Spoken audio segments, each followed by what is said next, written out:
TV करके आके सो रहा था तो इतना जोर से बिल्डिंग आया, भूकंप आया क्या? એ ચોક્કસ આંકડો નથી. અમારી અત્યારે બચાવની કામગીરી ચાલુ છે. સુરતમાં અચાનક તૂટી પડી આ બિલ્ડિંગ. બિલ્ડિંગના કાટમાળમાં ફસાયેલા આ મહિલાને બચાવી લેવાયા તે સમયના આ દ્રશ્યો.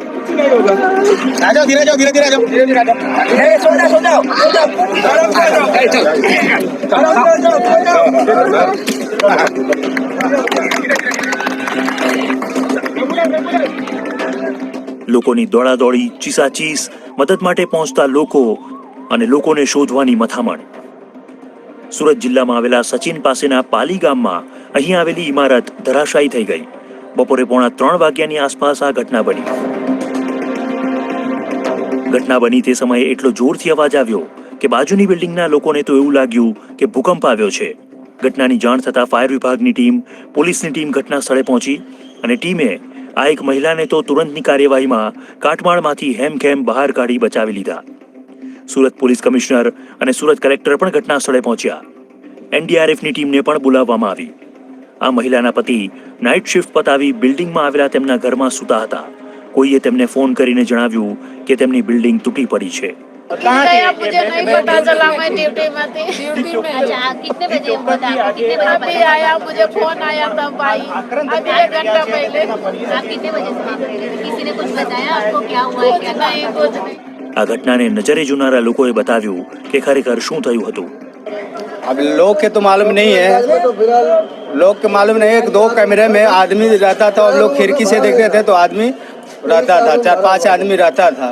अब उसका नाइट ड्यूटी है या दिन ड्यूटी है मेरे को मालूम नहीं है. ये लमसम वही 3 बजे है, 3 पौने 3 बजे है. 3 बजे हाँ, बिल्डिंग 3 क्या पौने हुआ 3 था? बजे. इस वक्त बिल्डिंग गिरी, उस वक्त यहाँ पे क्या लगा आपको? यहाँ मैं तो सोया था, मैं तो सोने के बाद मुझे लोग जगाए तो इसके बाद में मैंने देखा कि पीछे बोले पीछे आवाज आई है, कुछ हो गया, पीछे गिर गया कुछ. तो मैं जब गया तब इसके देखा कि बिल्डिंग गिर गया. अंदर का तो कोई आइडिया नहीं. अभी प्रेजेंट में कितने लोग थे इसका कोई आइडिया नहीं है, क्योंकि सब अपने अपने घर में थे. कोई ड्यूटी गया था, कोई नाइट पाली में आकर सो रहा था. ઘટના સ્થળે પહોંચેલા જિલ્લા કલેક્ટરે અકસ્માત અને કામગીરીની આ પ્રમાણેની જાણકારી આપી. આજે બપોરે સચિન જીઆઈડીસી વિસ્તાર ખાતે એક 6 માળની બિલ્ડિંગ ધરાશયની સૂચના અમને મળી હતી. એના હિસાબે ફાયર, પોલીસ, રેવન્યુ બધી ટીમ્સ જે છે અહીંયા રેસ્ક્યુ માટે કામગીરી કાર્યરત છે. એક મહિલાનું સુખરૂપ બચાવ કરી લેવામાં આવેલ છે અને અત્યારે મળતી ઇન્ફોર્મેશન અનુસાર કોઈ પણ બીજા દબાયોની શક્યતા નહીવત છે. છતાં આપણે તંત્ર તરફથી ખૂબ જ પ્રિકોશનરી મેઝર્સ લઈને કાટમાળ જે રિમૂવ કરવાની કામગીરી છે અત્યારે સ્ટાર્ટ થઈ રહી છે. મોડી સાંજ સુધી ફસાયેલા લોકોને બચાવવાની કામગીરી ચાલતી રહી. કેટલાક પરિવાર મોડી સાંજ સુધી તેમના સ્વજનનો કોઈ પત્તો ન હોવાની વાત કહી રહ્યા હતા. જાનહાનિ કે ઘાયલોનો નિશ્ચિત આંકડો પણ મોડી સાંજ સુધી જાણવા મળ્યો નહોતો.